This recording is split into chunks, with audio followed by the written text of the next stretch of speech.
Accountability ചോദിക്കുമ്പോൾ ലാത്തിയും ബാരിക്കേഡും പോലീസും ഫോഴ്സും ടിയർ ഗ്യാസും അതുപോലെ തന്നെ പെല്ലറ്റ് കൊണ്ടൊക്കെ നേരിടുകയാണ്.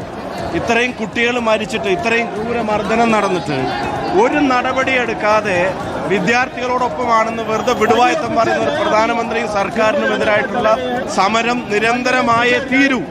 അത് തെരുവുകളിൽ തന്നെ ആയേ തീരൂ. തെരുവുകളിൽ വിദ്യാർത്ഥികൾക്കൊപ്പം രാജ്യത്തിന്റെ പ്രതിപക്ഷം ഒന്നാകെ ഉണ്ട് എന്നുള്ള ശക്തമായ സന്ദേശം തന്നെയാണ് ഓരോ ദിവസവും നൽകാൻ ആഗ്രഹിക്കുന്നത്.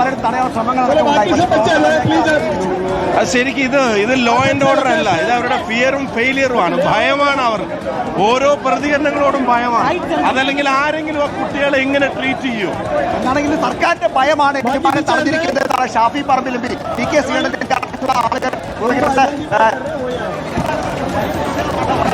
ഞങ്ങൾ സമാധാനമായി സമരം ഒത്തുതീർപ്പാക്കാൻ ചർച്ച നടത്തണമെന്ന് ആവശ്യപ്പെടുകയാണ്. ധർമ്മേന്ദ്ര പ്രധാന്റെ രാജി ആവശ്യപ്പെട്ടുള്ള പ്രക്ഷോഭം നടക്കുകയാണ് രാജ്യം മുഴുവൻ. സർക്കാർ വലിയ പ്രതിഷേധമാണ് നടന്നുകൊണ്ടിരിക്കുന്നത്. ധർമ്മേന്ദ്ര പ്രധാന്റെ രാജി ആവശ്യപ്പെട്ടുള്ള പ്രതിഷേധമാണ് രാജ്യം മുഴുവൻ നടക്കുന്നതെന്നാണ് VK ശ്രീകണ്ഠൻ MP പറഞ്ഞത്. കേന്ദ്ര സർക്കാരിന് ഭയമായതുകൊണ്ടാണ് തടയാൻ ശ്രമിച്ചത് എന്ന് അത്തരത്തിൽ ഷാഫി പറമ്പിൽ MP പ്രതികരിച്ചത്. ഇപ്പോൾ മണിപ്പൂരിൽ നിന്നുള്ള MP ആണ്.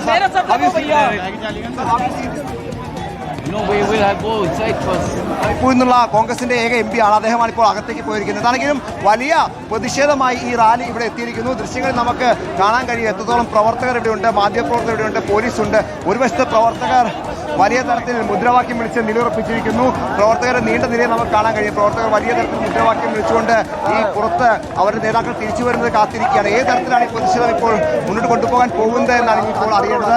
അവിടെ ഗാന്ധി സ്മൃതിക്ക് മുന്നിൽ കുത്തിയിരുന്നുകൊണ്ട് ഏറെ നേരം പ്രതിഷേധിക്കുമോ, അതല്ല പ്രാർത്ഥന നടത്തി ഒരു പ്രാർത്ഥനാ പ്രതിഷേധം നടത്തി പൂർത്തിയാക്കി മടങ്ങിയെത്തുമോ എന്നൊക്കെ വലിയ ചോദ്യമാണ്. എന്താണെങ്കിലും പ്രതിപക്ഷ MPമാർ ഒറ്റക്കെട്ടായി 2 ബസ്സുകളിലെത്തി ഗാന്ധി സ്മൃതിക്ക് അകത്തേക്ക് കയറിയിരിക്കുന്നു. ഒരുപക്ഷെ അടുത്ത കാലത്തും ഇങ്ങനൊരു പ്രതിഷേധത്തിന് കോൺഗ്രസ് അല്ലെങ്കിൽ പ്രതിപക്ഷം രാജ്യം ഒന്നും സാക്ഷ്യം വഹിച്ചിട്ടില്ല എന്നത് യാഥാർത്ഥ്യമാണ്. കാരണം പല ഘട്ടങ്ങളിൽ നമ്മൾ രാഷ്ട്രപതി ഭവൻ മാർച്ച് കണ്ടു. പക്ഷേ അത് പാർലമെന്റ് പുറത്തേക്ക് ഇറങ്ങുമ്പോൾ തന്നെ പോലീസ് തടഞ്ഞ് MPമാരെ കസ്റ്റഡിയെടുത്ത് മാറ്റുകയാണ് ചെയ്യാറുള്ളത്. പക്ഷേ ഇപ്പോൾ എന്താണെങ്കിലും ഈ പ്രതിഷേധം വലിയ തരത്തിൽ ഗാന്ധി സ്മൃതിയിലേക്ക് എത്തിയിരിക്കുന്നു. ഇപ്പോൾ MPമാർക്ക് പോകാനും വരുവാനും ഒരു റൂട്ട് തന്നെ ഇവിടെ ക്ലിയർ ചെയ്ത് വെച്ചിട്ടുണ്ട്. MPമാർക്ക് അകത്തേക്ക് പോകാനും പുറത്തേക്ക് പോകാനാണ് ഇപ്പോൾ ഒരു ഇടനാഴി പോലെ ഒരു പോലീസിന്റെ 2 വശത്തും പോലീസ് എത്തിക്കൊണ്ട് ഒരു റൂട്ട് എന്താണെങ്കിലും ഇവിടെ ക്രമീകരിച്ചിട്ടുണ്ട്.